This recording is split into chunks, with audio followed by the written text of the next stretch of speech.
Cup. It's been run and won. I'm catching up with a very familiar face. It didn't sort of work the way I was hoping it did, Jayson Finnis. Firstly, thanks for joining me. Yeah, thanks, Paul. Thanks for coming down. Been a big day. I've been doing plenty of interviews and I didn't get the chance, to get to your place. You had the South Australian guys were going to be there for most of the day, so I left that. But it's a massive day. It's massive for the whole community of harness racing here, isn't it, this Cup night? Yeah, it is. As you can see with the crowd, when they sang the national anthem, they sort of come out in droves to watch the Cup, and yeah, it was a good run Cup and close finish, and it was good that Jackie won with a family with all the history of the race, so it was good for her to tick that off. But yeah, we ran third and we were pretty happy with that. Yeah, and went okay? Yeah, it went okay. Got a bit keen. I probably held her up a little bit too much, but we were very worried about the long distance, 2600, and she hadn't had many starts in her life. And but yeah, she got beaten not much at all, so yeah.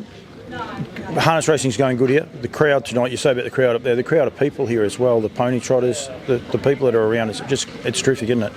Yeah, no, especially with all the ponies, it's good for the industry. It looks like there's going to be kids coming through, so hopefully that they carry on with it. With my kids, I'll be trying to not push them, but help them along the way so they carry on and drive. Yeah. Well, you had 2 in the pony trots. Oh, you might have had 3, did you? No, only 2. Only 2. Yeah, Tilly's only 2 years old, but yeah. I wasn't sure. I thought I better check myself up a bit there. But it is important, isn't it, for the industry to have these guys coming through? Yeah, no, it is, and like I said, they're really promoting it in South Australia, and it's working. Yeah. You guys are a family. Elise, I actually get her name. I always call her Alice, but it is Elise.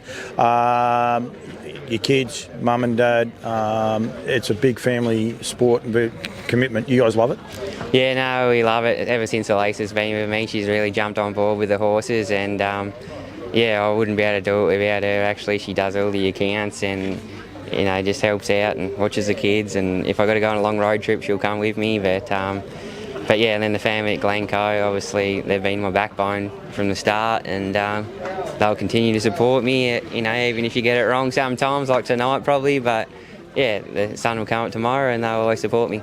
Always comes up. That's one thing you always got to look at. It. You said there before about the long roads. I suppose that's one of the great things about here, because it's a great environment, great climate, good place to raise your kids and good place to grow up.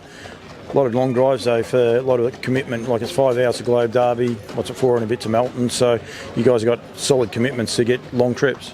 Yeah, no, it's probably caught up on me, to be honest. I started driving when I was 16, and I was going to Globe Derby most weekends and Melton and that. And I think one time when I was younger, I went to Melton 10 weeks in a row or weekends in a row. And ever since COVID hit, it sort of made me realise that I didn't have to go everywhere and drive horses, and it really changed the way I looked at things. And now we're happy to send them away over winter and stuff when the mounts finish. We've got good relations with the Elkins in Queensland, and if we've had one good enough, we send one over to Greg and Jess over the pass, so and up to Bronte, so it just keeps us off the road. And then winter, rainy nights, yeah. So you enjoy that better?